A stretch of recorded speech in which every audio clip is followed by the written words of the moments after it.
If Epictetus had walked on 4 legs, he might have looked like an elephant, calm in crisis, anchored in the moment, possessing nothing but lacking nothing.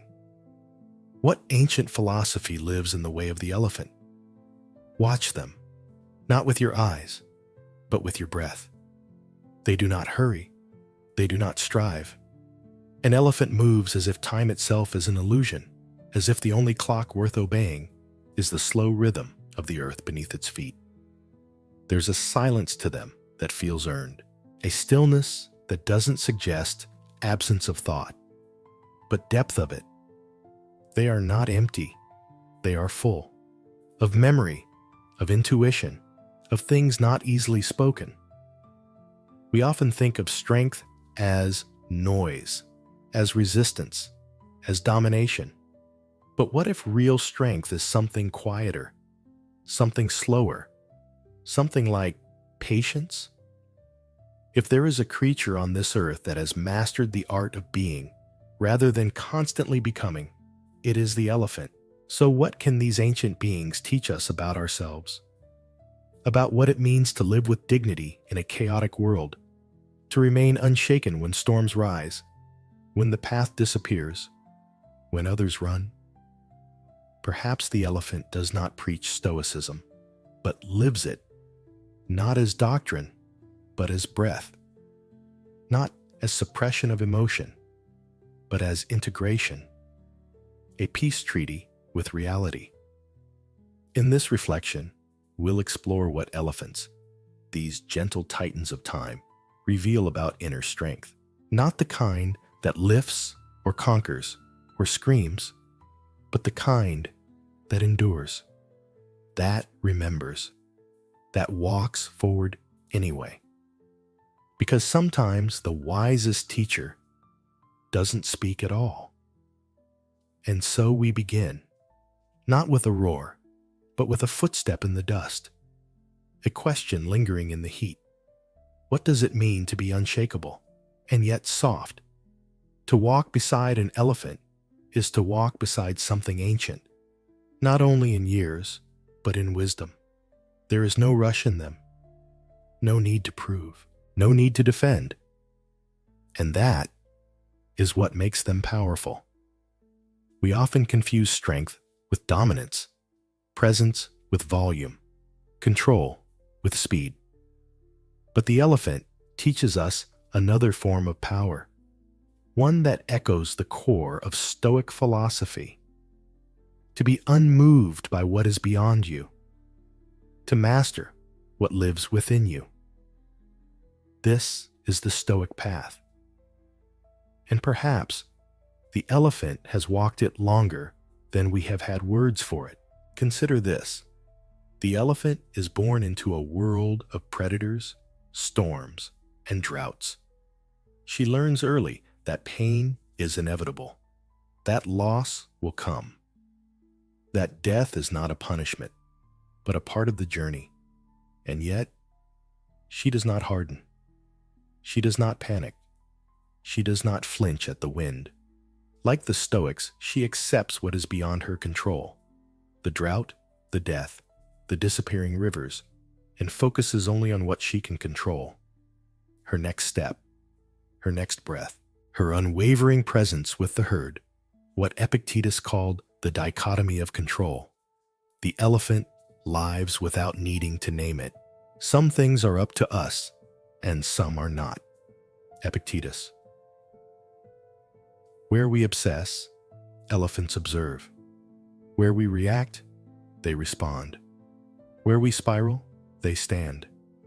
Even their anger, when it comes, is not reckless. It is rooted, calculated, rare. They do not live on the edge of panic. They live within the breath between moments. And what a wide, quiet space that breath is. The elephant doesn't try to escape life. She enters it fully, with wide ears, with soft eyes, with a body that remembers every journey, every danger, every joy. And still, she moves forward without losing her center. Isn't that what we're searching for? Not a life without storms, but a life where the storm cannot take us from ourselves? The Stoics spoke often of the inner citadel, that sacred, untouchable space within us that no misfortune, no cruelty, no chaos can break into. The elephant walks with hers intact. Every step is a refusal to abandon it. She does not seek approval. She does not chase legacy. She simply is, whole, aware, grounded. And what is Stoicism, really, but the art of becoming unshakable? Not through resistance, but through alignment with nature, through surrender to reality, not submission to fear. We spend our lives trying to outthink the world, but the elephant, she feels the earth through her feet. She hears water through vibrations in the ground. She senses danger, not with panic, but presence. She is not cut off from her instincts. She is in communion with them. So when the Stoics speak of living in harmony with nature, perhaps they mean what the elephant already knows: to be at peace with what is, to be loyal to the moment, to walk, not to arrive, but to be. Not all wisdom is written. Some is walked, slow and silent and heavy with meaning. The elephant does not read Stoic texts.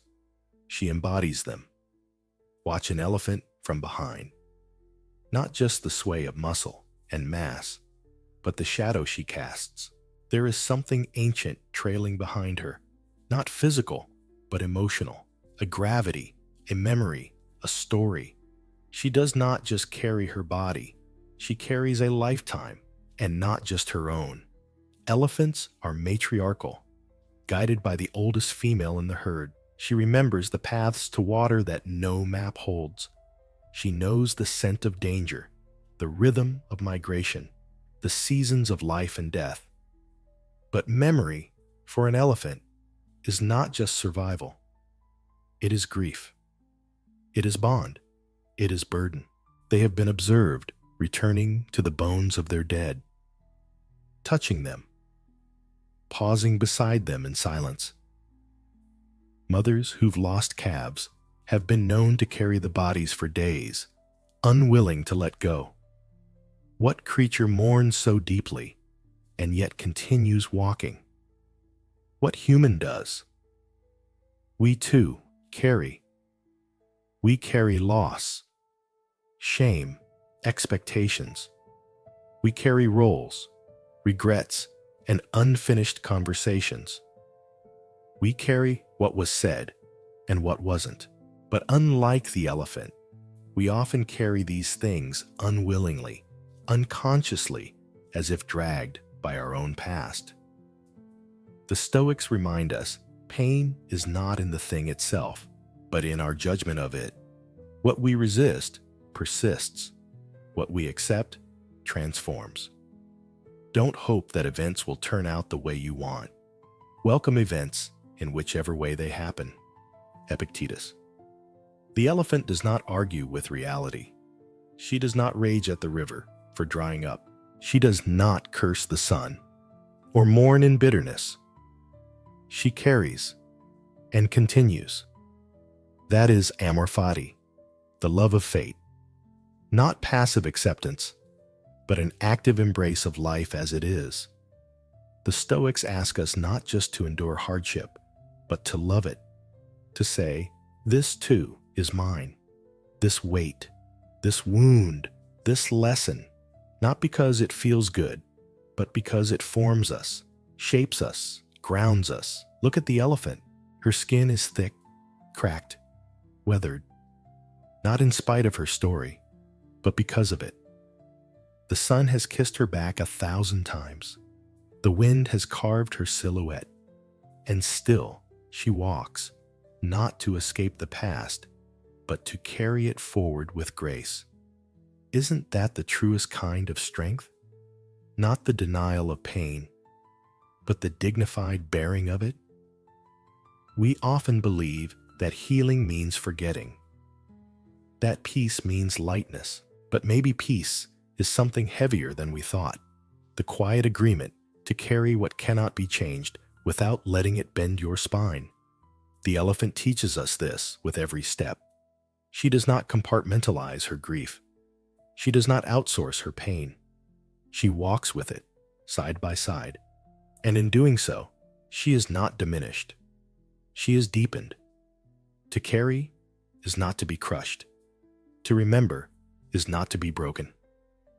To hurt is not to be weak.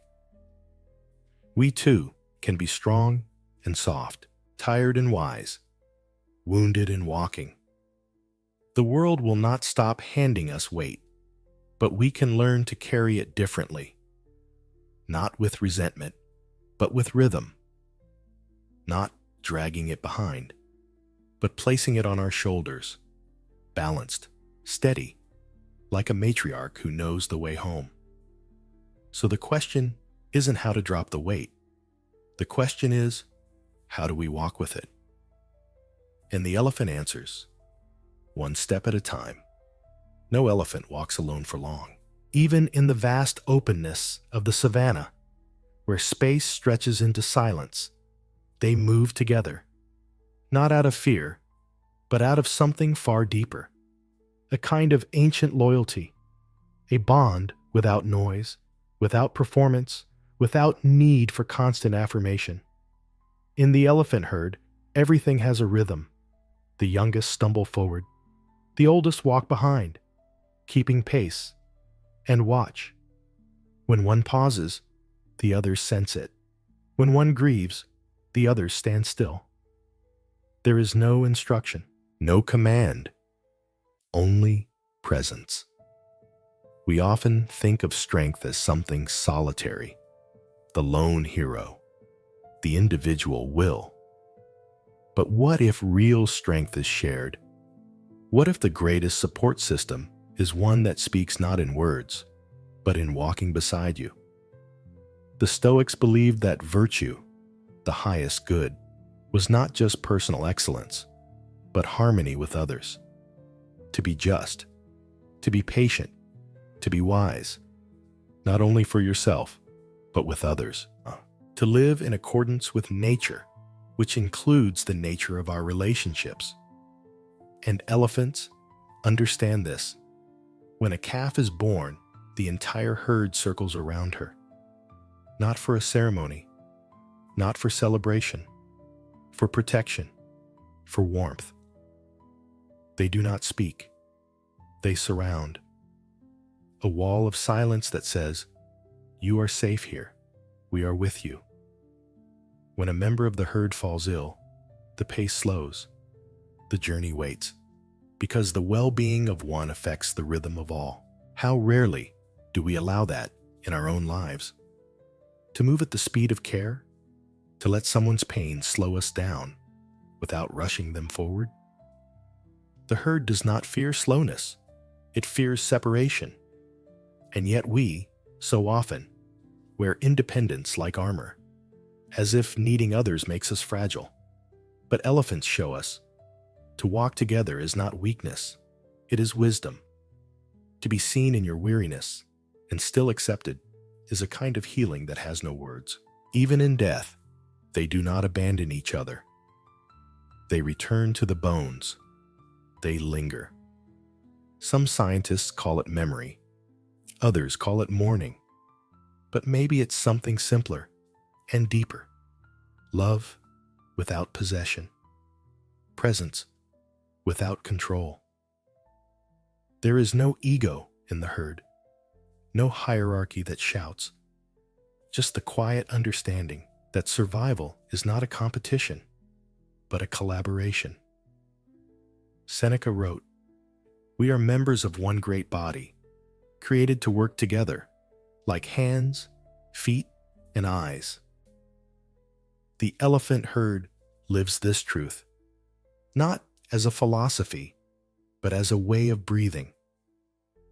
So perhaps the question isn't whether we are strong enough to stand alone, but whether we are humble enough to stand with, to let our silence speak when words would only scatter meaning, to walk beside someone without needing to fix them, to offer our presence, not as a solution, but as shelter.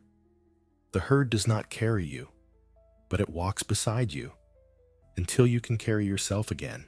That, too, is strength.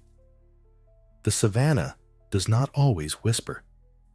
Sometimes it roars. Storms rise like gods, without warning, without mercy.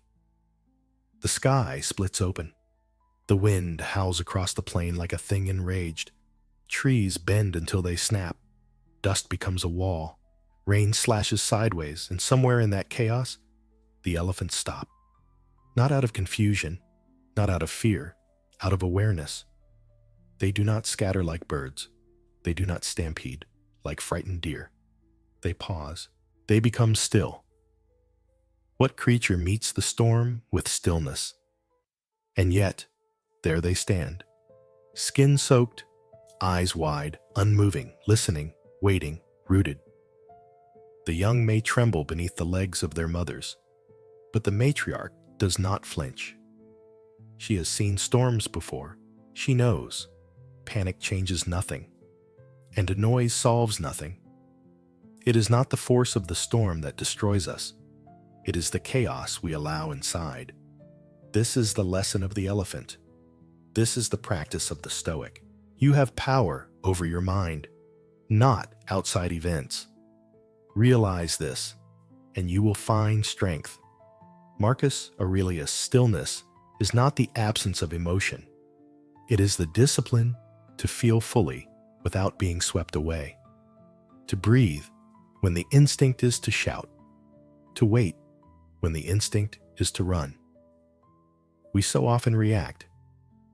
We fill space with noise, with movement, with endless distraction, afraid of what we might hear in the silence. But the elephant is not afraid. She listens. Stillness is her wisdom.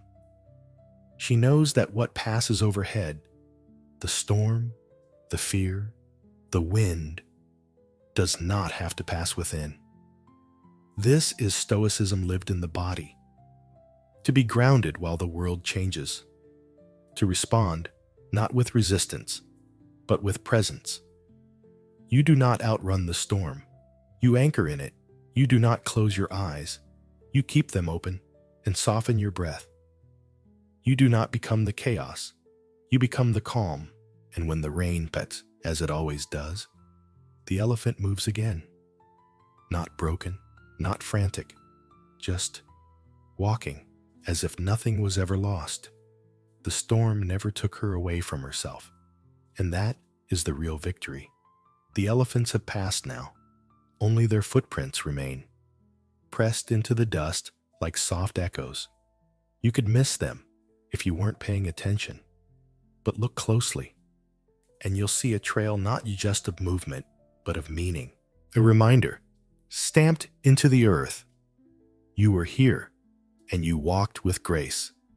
They leave behind no cities, no statues, no monuments carved in their likeness, and yet their presence lingers longer than ours often does, because they do not seek to leave something behind.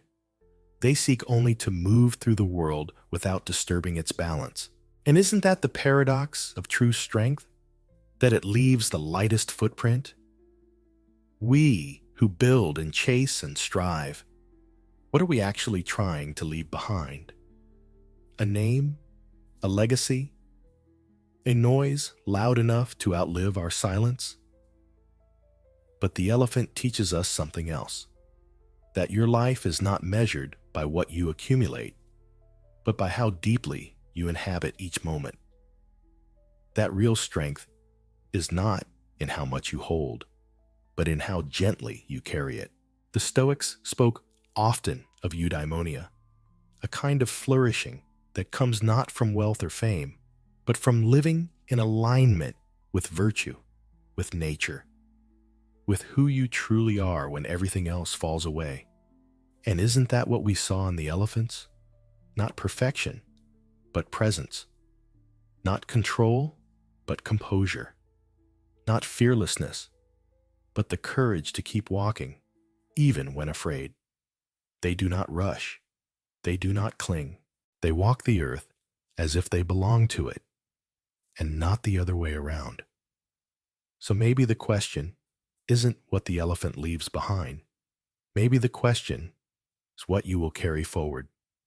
Their stillness, their grace, their strength in silence, their wisdom in movement, their deep, wordless knowing that to be alive is enough. And so, before you return to your noise, your plans, your striving, pause. Feel the ground beneath you. Take one breath and walk, like the elephant, not to escape, not to impress, but to remember what it feels like to be whole.